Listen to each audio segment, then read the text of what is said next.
दोस्तों, जिंदगी में ये बात याद रखना कि जो होता है अच्छे के लिए होता है। टाइटैनिक 1912 में टाइटैनिक ने अपना पहला और आखिरी सफर किया।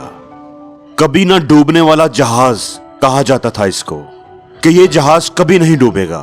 इसको इस तरह से बनाया गया था कि इसके डूबने के बारे में कोई सोच भी नहीं सकता था। आज मैं आपको टाइटैनिक की एक ऐसी कहानी सुनाऊंगा जो बहुत ही कम लोग जानते हैं। ये कहानी सुनकर आपको जिंदगी में बहुत कुछ सीखने को मिलेगा। टाइटैनिक डूब गया आइसबर्ग से टकराकर। आइसबर्ग बर्फ का वो पहाड़ होता है जो जितना ऊपर होता है उससे 100 गुना पानी के अंदर होता है। तो टाइटैनिक ने अपना सफर शुरू किया 1912 10 अप्रैल बुधवार के दिन। जब टाइटैनिक अपने सफर पर निकला तो उससे पहले टिकट बुकिंग हुई। जो भी उस सफर पर जाने का ख्वाहिशमंद था उसको टिकट बुक करवानी पड़ती थी। एक आदमी जिसका नाम क्लार्क था, वो स्कॉटिश फार्मर था, किसान था। वो उसको बड़ी ख्वाहिश थी कि मैं भी टाइटैनिक पर जाऊं, मैं भी अपनी फैमिली के साथ ये यादगार सफर करूं। उसने अपनी पूरी फैमिली, जिसमें वो 2 मियां बीवी और 5 बच्चे शामिल थे, टोटल 7 लोग थे, वो सबकी टिकट उसने बुक करवा ली। उसने अपनी पूरी जमा पूंजी, जो कुछ भी कमाया था उसने आज तक, जो कुछ भी बचाया था, सब उस काम पर खर्च कर दिया, टाइटैनिक के उस यादगार सफर पर जाने के लिए।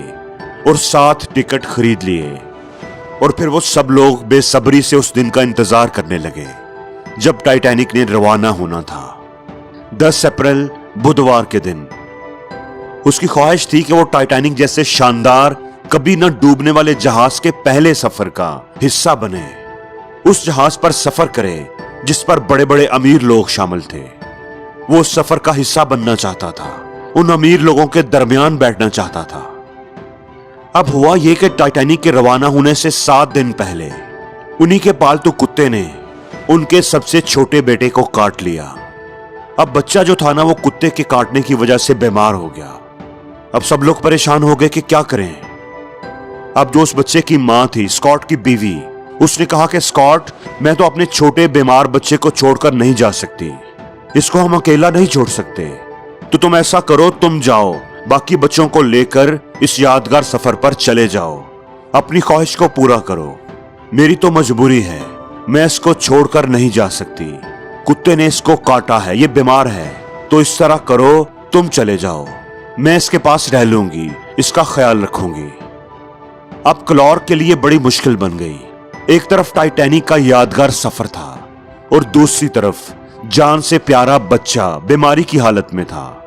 उसके लिए फैसला करना मुश्किल हो रहा था कि वो क्या करे, सफर पर चला जाए या बच्चे के पास रहे। जाने का दिल बड़ा कर रहा था क्योंकि जिंदगी भर की पूंजी क्लार्क ने वहां लगा रखी थी। बड़ी देर वो सोचता रहा। आखिरकार उसने फैसला किया कि चल छोड़ यार, बच्चे को छोड़कर जाना ठीक नहीं है। चला भी जाऊंगा तो बच्चे का ही ख्याल रहेगा, परेशान रहूंगा। इसलिए उसने दुखी दिल के साथ ना जाने का फैसला किया। 10 अप्रैल 1912 टाइटैनिक इंग्लैंड से यूएसए के लिए रवाना हुआ और स्कॉट अपने 4 बच्चों के साथ वहां साहिल पर खड़ा टाइटैनिक को रवाना होता देख रहा था। उसकी आंखों में आंसू थे, उसके पैसे डूब चुके थे क्योंकि ये टिकट रिफंडेबल नहीं थे। उसकी ख्वाहिश उसके दिल में ही रह गई थी और वो रोता रोता अपने घर आ गया। सिर्फ 5 दिन के बाद, सिर्फ 5 दिन गुजरने के बाद 15 अप्रैल बिरोज सोमवार पूरी दुनिया को खबर मिली कि टाइटैनिक तबाह हो गया है। कभी ना डूबने वाला जहाज डूब चुका है। अब क्लार्क ने अपने कुत्ते को इतना प्यार किया कि आप सोच भी नहीं सकते। वो कुत्ता जिसको वो 5 दिन से बुरा भला कह रहा था, कोस रहा था कि उसकी वजह से वो उस यादगार सफर पर नहीं जा पाया, अब वो उससे प्यार कर रहा था, उसका शुक्रगुजार था कि उस कुत्ते की वजह से उन सब की जान बच गई। अगर वो कुत्ता उसके छोटे बेटे को ना काटता तो आज वो सब टाइटैनिक के साथ समंदर में गर्क हो चुके होते। तो खुदा ने आपके लिए क्या सोच कर रखा है आप नहीं जानते। आप जिंदगी में आने वाली मुश्किलों पर परेशान होते रहते हैं, चीखते चलाते हैं, हालांकि आपको नहीं पता होता कि उस मुश्किल में आपके लिए कौन सी अच्छाई छुपी है। इसलिए हमेशा याद रखें कि जो होता है अच्छे के लिए होता है।